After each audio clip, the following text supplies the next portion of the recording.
तो हाजिर हूँ टीकअप के एपिसोड नंबर 4 के साथ। इस एपिसोड में हमें कुछ ऐसे सवालों के जवाब मिलने वाले हैं जो कि एपिसोड 3 में अधूरे थे। जैसे कि रूबेन को स्टोरेज हाउस के अंदर क्या मिलने वाला था, जेम्स को किस ताकत ने बेसमेंट में खींचा था और उसके साथ क्या होने वाला था, कौन था ये इंसान जो उनके फार्म हाउस में आया था, मैगी ने आखिर कारमेन की बॉडी में ऐसा क्या नोटिस किया था जो उसे सोचने पर मजबूर कर रहा था, अगर ये लिक्विड जहर था तो इसकी मदद से ये लोग नीली लाइन से कैसे बचने वाले थे। वैसे टीकअप सीरीज के पहले के 3 एपिसोड में इन परिवारों के साथ क्या क्या हुआ और कितना भयानक हुआ, यह जानने के लिए आप इसके प्रीवियसली एक्सप्लेन्ड वीडियोस देख सकते हैं जो आपको ऊपर आई बटन पर शो हो रहा होगा और वीडियोस के लिंक भी डिस्क्रिप्शन में मिल जाएंगे। विश्वास कीजिए ये सभी एपिसोड देखकर आपको मजा आ जाएगा। तो अब चलिए स्टार्ट करते हैं एपिसोड 4 को। इस एपिसोड की शुरुआत में मैगी को यहाँ जंगल के बीच में खड़ा दिखाया जाता है और सामने ही कारमेन की बॉडी पड़ी होती है। यहाँ मैगी इस नोट को वापस से निकाल कर देखती है जैसा कि उस रहस्यमय आदमी ने बोला था और वहाँ पड़े डोनाल्ड के गन को भी अपने साथ लेकर वापस चली जाती है। इधर आर्लो मार्लिन और निकोलस को बताता है कि उन्हें जहर की एक सिप पीनी पड़ेगी जिससे वो लोग बिना मरे नीली लाइन को क्रॉस कर पाएंगे, पर उन्हें ध्यान रखना होगा क्योंकि अगर ज्यादा पी लिया तो भी मौत निश्चित है, कम पी लिया तो लाइन क्रॉस करते ही वो मर जाएंगे और अगर नहीं पिया तो वो हत्यारा जो यहाँ आने वाला है वो उन्हें मार देगा, यानी हर हाल में डेड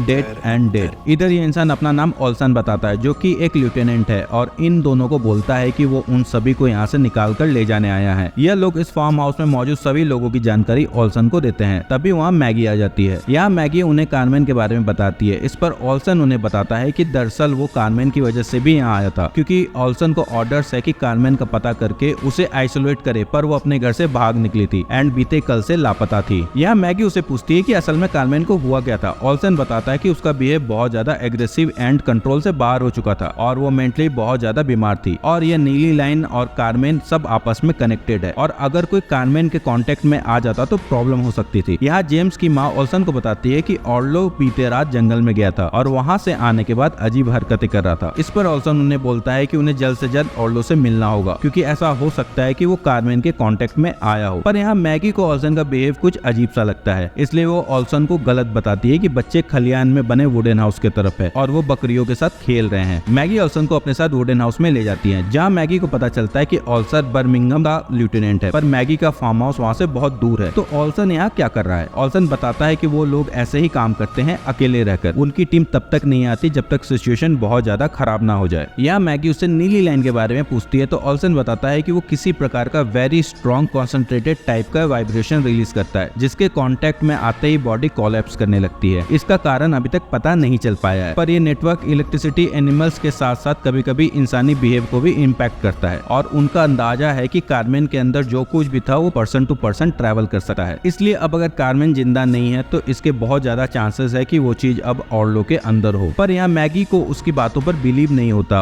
और वो ओल्सन को बोलती है कि उसे पता है कि वो झूठ बोल रहा है। मैगी ने कारमेन की बॉडी देखी थी, उसने नोटिस किया था कि उसके हाथों को जोर से बांधा गया था जिसके निशान उसके हाथों पर थे। कोई अपने हाथ बांध कर तो घर से भागेगा नहीं। यहाँ ओल्सन एक्सेप्ट करता है कि हाँ वो झूठ बोल रहा था, पर यहाँ से बाहर निकलने का अब कोई रास्ता मैगी और उसके यहाँ मौजूद किसी भी फैमिली मेंबर के पास नहीं बचा है। अगर मैगी ने ऑर्लो को नहीं सौंपा तो वो यहाँ सबको खत्म कर देगा। इतना कहकर वो मैगी पर हमला करने जाता है, पर मैगी उससे पहले उसको बेहोश कर देती है और यह सीन यहीं कट हो जाता है। दूसरे सीन में हमें वेलेरिया और मैगी को दिखाया जाता है जिन्होंने ओल्सन को बांध के रखा है और यहाँ ओल्सन मैगी को बोलता है कि वो लोग गलती कर रहे हैं, अगर उन्होंने ऑर्लो को उसके पास नहीं लाया तो बहुत देर हो जाएगी। पर मैगी उसकी बात अनसुना कर देती है और वेलेरिया को ओल्सन पर निगरानी रखने को बोलकर डोनाल्ड के पास जाती है। पर तभी वहाँ जेम्स की माँ आ जाती है और वेलेरिया को बताती है कि बच्चे कहीं नजर नहीं आ रहे हैं, शायद वो लोग जंगल की ओर गए हैं। यहाँ वेलेरिया जेम्स की माँ को ओल्सन की निगरानी में रखकर खुद बच्चों को खोजने जंगल की ओर जाती है। पर यहाँ ओल्सन जेम्स की माँ को अपनी बातों में उलझाकर उसे अपने पास बुलाता है और उसे सम्मोहित करके अपने आप को जेम्स की माँ के अंदर ट्रांसफर कर लेता है, ठीक वैसे ही जैसा कारमेन ने ऑर्लो के साथ एपिसोड 1 में किया था। यानी कि ओल्सन का माइंड एंड बॉडी भी किसी अनजाने एंटिटी के कब्जे में था। अब जेम्स की माँ उसका शिकार बन चुकी थी। यहाँ एलिन ओल्सन को मार डालती है और अपने आप को चोटिल कर लेती है ताकि किसी को उस पर शक ना हो। इधर जंगल से जब ऑर्लो, मार्लिन और निकोलस वापस घर आ रहे होते हैं तो उन्हें वही रहस्यमय आदमी उनके सामने खड़ा दिखता है जिसने एपिसोड 1 में हर तरफ नीली लाइन खींची थी। यहाँ वो ऑर्लो को जार देने के लिए बोलता है, पर ये लोग जार देने से मना कर देते हैं, इसलिए ये आदमी लाइन क्रॉस करके अंदर आ जाता है। यहाँ इसे भी इस लाइन से कुछ दिक्कत नहीं होती। यहाँ निकोलस और ये आदमी जार लेने के लिए लड़ने लगते हैं जिससे जार गिरकर टूट जाता है। यहाँ निकोलस इस रहस्यमय आदमी को हत्यारा समझकर अपने साथ लाए चाकू से उसे घायल कर देता है। यहाँ ऑर्लो बताता है कि ये वो हत्यारा नहीं है, इसका नाम मैकनेब है। यह आदमी ऑर्लो को पहचान जाता है कि ये वही एंटिटी है जो कारमेन के अंदर थी। मैकनेब यहाँ बताता है कि वो हार्बिंजर की मदद करना चाहता था। वो लोग कार में थे और सेफ थे, पर हार्बिंजर वहाँ से भाग निकला, पर मैकनेब ने उसे फिर से खोज लिया है। यहाँ ये लोग जल्दी से मैकनेब के चोट को एक कपड़े से दबाकर उसके खून को रोकने की कोशिश करते हैं। दूसरी ओर रूबेन को स्टोरेज हाउस के अंदर जाने पर ये अजीब सी ट्री नजर आती है जो वैसा ही ग्लो कर रही थी जैसा लिक्विड हार्बिंजर ने अपने जार में कलेक्ट किया था। यहाँ रूबेन की आंखों में हमें एक अजीब सा ग्लो दिखाई देता है और ये सीन यहीं कट हो जाता है। दूसरी ओर हमें जेम्स को दिखाया जाता है जो अभी जिंदा था और उसके हाथ बंधे हुए थे। यहाँ गैस मास्क पहने एक लड़का आता है और अपने मास्क उतारकर सिगरेट जलाते हुए जेम्स से पूछता है कि यहाँ इतनी पहेलियां पहले से है, इसलिए कोई एक कारण बताओ जिस वजह से मैं तुम्हारे सर को शूट ना करूं। कैमरा जेम्स पर मूव होता है और ये चौथा एपिसोड भी यहीं खत्म हो जाता है, अपने साथ ढेर सारे सवाल छोड़कर। तो तैयार रहेगा नेक्स्ट रोमांच के लिए। और हाँ, अगर वीडियो पसंद आई हो तो वीडियो को लाइक एंड शेयर करना ना भूले। चैनल पर नए हो तो सब्सक्राइब जरूर करें। मिलते हैं अगले वीडियो में। Take care.